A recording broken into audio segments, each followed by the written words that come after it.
자, 두 번째 혼합물의 분리 파트에서 두 번째 밀도차를 이용한 분리까지 들어왔습니다.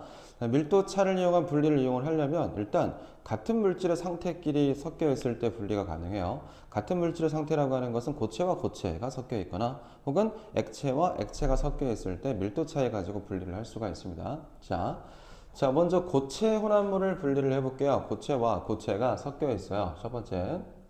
이거 어떻게 분리할 거냐 이거죠. 액체에다가 혹 물에 보통 집어넣는 경우가 많은데 액체에다가 집어넣으면 됩니다. 액체에 섞는다.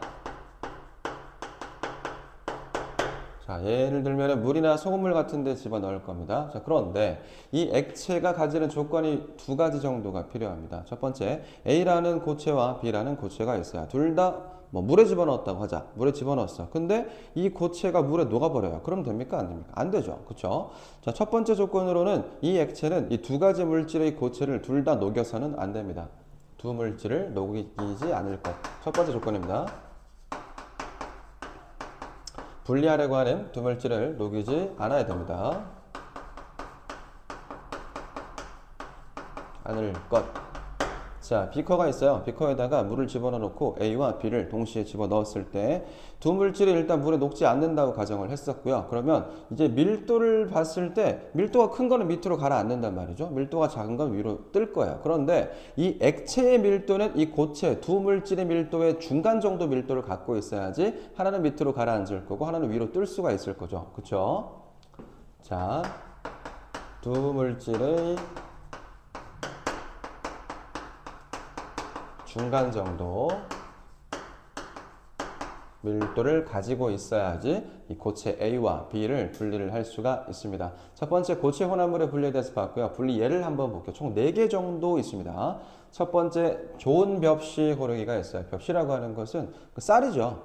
자, 쌀을 완전히 정제해가지고 그 하얀색 알맹이만 남기기 전에 그 쌀의 그 바깥쪽을 감싸고 있는 그 껍데기 같은 거 있어요. 그 쭉정이라고 하는데, 자, 걔를 그걸 감싸고 있는 상태를 벽시라고 합니다. 자, 이렇게 이 벽시를 소금물에다가 집어넣으면은 그 안에 쌀이 들어있는 것을 좋은 벽시라고 할 거고, 쌀은 없고요. 아니, 그 껍데기만 있는 걸 쭉정이라고 하겠습니다. 그럼 쭉정이를 버려야 될 거 아니니? 그치? 쭉정이를 바깥으로 버려야 되고, 좋은 벽시만 남겨야 됩니다. 어디에? 소금물에다가 이렇게 좋은 벽시와 쭉정이가 섞여 있는 상태에서 소금물에 집어넣습니다. 그러면 좋은 비합씨는 어디로 갈까요? 밀도가 큽니다. 상대적으로 봤을 때. 이 좋은 비합씨는 아래로 가라앉습니다.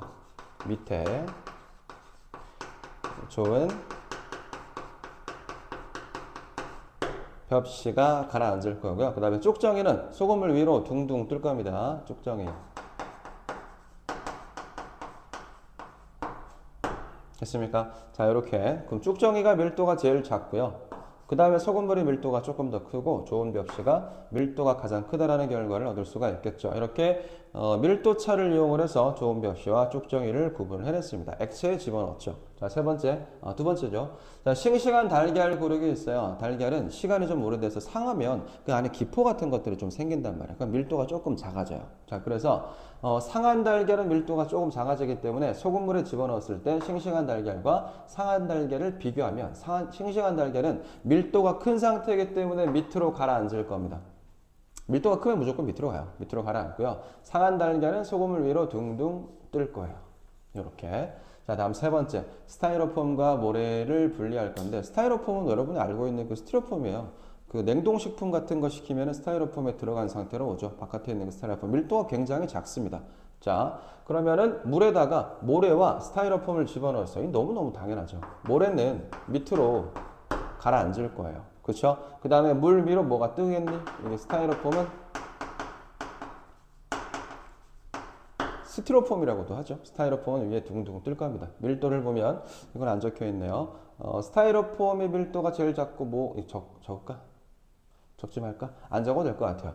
자, 모래가 밀도가 가장 크고요. 그 다음에 물, 그 다음에 스타이로폼. 스타이로폼의 밀도가 제일 작다. 네 번째, 사금 분리 있습니다. 사금이라고 하는 것은 굉장히 이렇게 가루 형태로 되어 있는 작은 금이라고 생각하면 됩니다. 금강에서 이게 꽃갱이질인가? 이런 걸 해가지고 옛날이죠. 옛날에는 꽃갱이질 같은 걸 해서 금 덩어리를 캐냈다고 치면 그쪽에 금강에 있는 그 하천이나 이런 걸 따라 내려가다 보면은 그 밑으로 그 금 가루들이 막 흘러 내려가고 있어요. 그럼 걔는 그 바닥에 모래가 이렇게 쌓여 있는 상태에서 세숫대야 같은 걸로 이렇게 팍 퍼가지고 이렇게 착착착착 흔들어 보면은 그 모래는 물보다 밀도가 작기 때문에 이게 싹싹 쓸려 내려가고요. 흐르는 물에 비교를 했을 때 사금은 밀도가 크기 때문에 사금 그 세숫대야 밑에 가라앉아요. 이것도 밀도차를 이용해서 모래와 사금을 분리하는 겁니다. 자, 사금을 분리할 때 사금의 밀도가 커서 세숫대야 밑으로 가라앉을 거고 흐르는 물이 밀도가 두 번째, 모래는 밀도가 작기 때문에 상대적으로 비교를 했을 때요.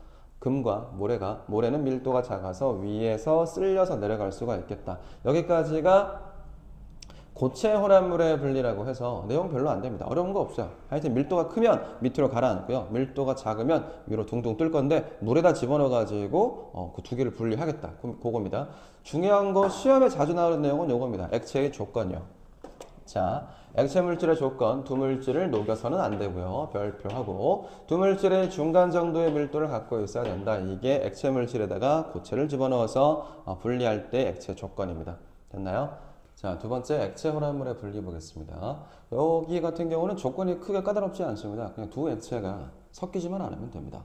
그 섞이지 않은 두 액체를 그냥 밑에 가라앉는 액체가 있을 거고 위에 둥둥 뜨는 액체가 있을 거겠죠. 그러면 걔네 둘을 그냥 따라 내기만 하면 되는 거예요. 그렇죠? 어렵지 않습니다. 조건은 두 액체가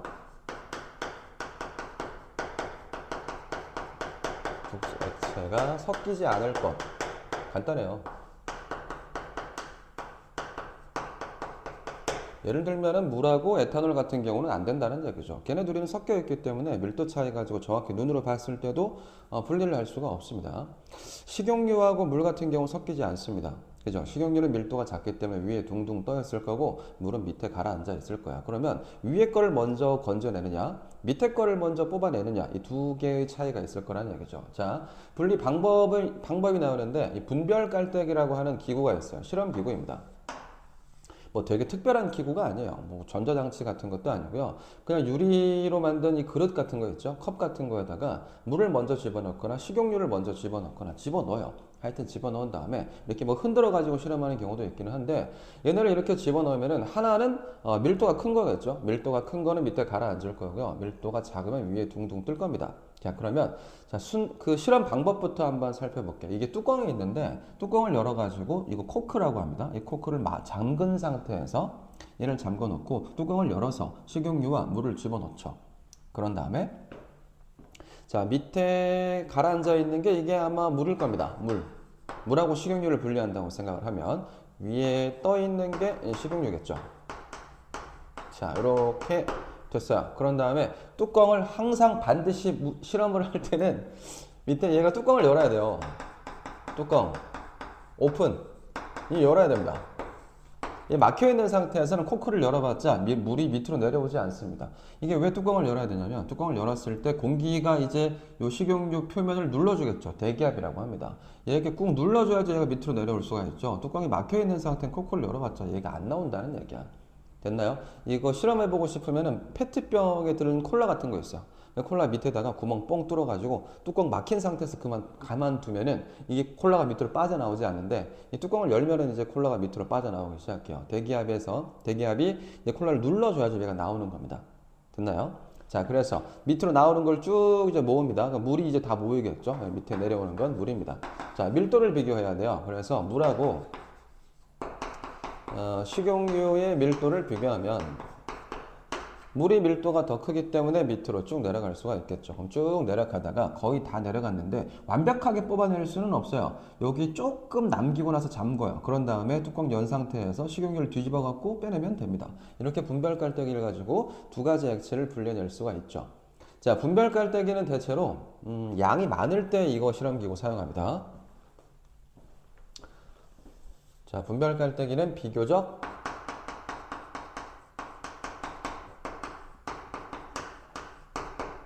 양이 많을 때 분별 깔때기를 사용해 주면 되고요. 양이 적은 경우에는 여기는 스포이드 있으면 그려놨는데 그림이 좀 허접하죠. 스포이드 가지고 분리를 해낼 수 있어요. 이거는 밑에 있는 층 밀도가 큰 거 말고요. 밀도가 작아서 위에 둥둥 떠 있는 거를 먼저 뽑아내겠다는 얘기입니다. 자, 여기가 아마 또 뭐 할까요? 간장, 참기름 합시다. 참기름하고 밑에는 간장이에요. 간장이 밀도가 커가지고 밑에 가라앉아 있을 거고요. 참기름은 밀도가 작기 때문에 위에 둥둥 떠 있을 겁니다. 스포이드 가지고 참기름을 이렇게 조금씩 뽑아내면 됩니다. 됐나요? 스포이드는 비교적 양이 적을 때 이럴 때 얘를 사용해 줍니다. 액체 혼합물의 분리, 밀도 차이에 의한 분리인데요. 분별 실험 기구, 분별 깔때기하고 스포이드 2개 기억해 놓으면 좋습니다.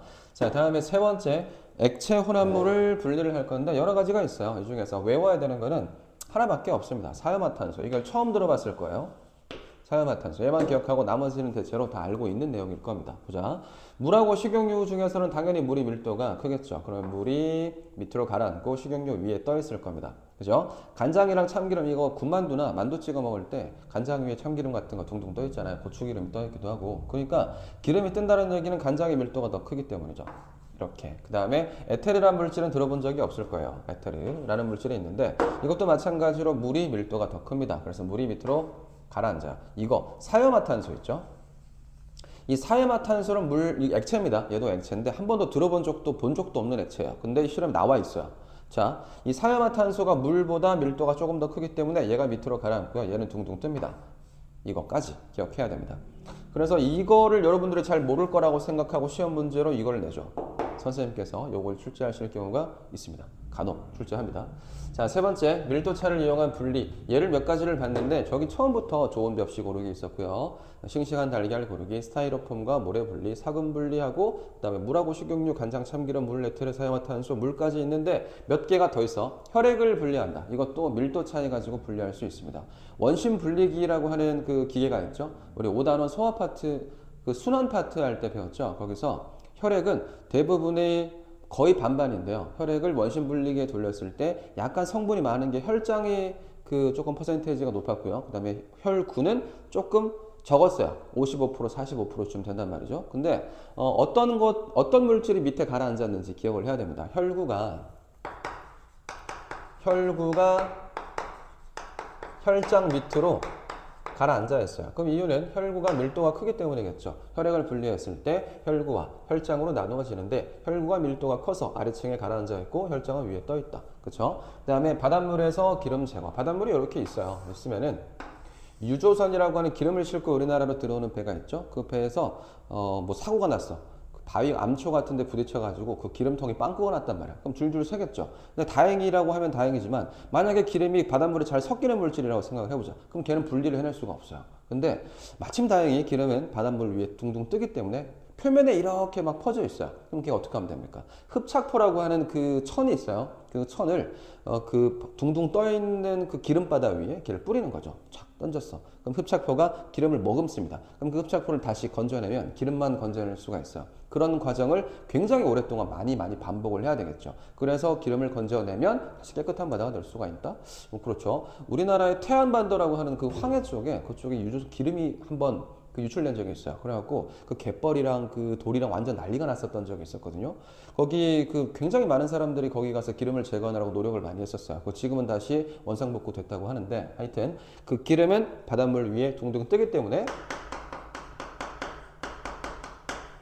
바닷물 이렇게 기름 이렇게 있으면 바닷물의 밀도가 더 커서 기름이 위에 층에 있죠. 얘만 따로 분리해낼 수가 있겠다. 여기까지 보면은 밀도차를 이용한 분리 다 봤습니다. 고체 혼합물의 분리 있었고요. 액체 혼합물의 분리 이렇게 두 가지 구분해야 되고 요거 분별 깔때기하고 스포이드 봐야 되고요. 그 다음에 액체 물질의 조건 저까지 한 3개 정도 중요하게 나올 수 있고 요런 것들 예시들 있죠. 분리에 요런 것도 한번 봐두면 좋을 것 같습니다. 자.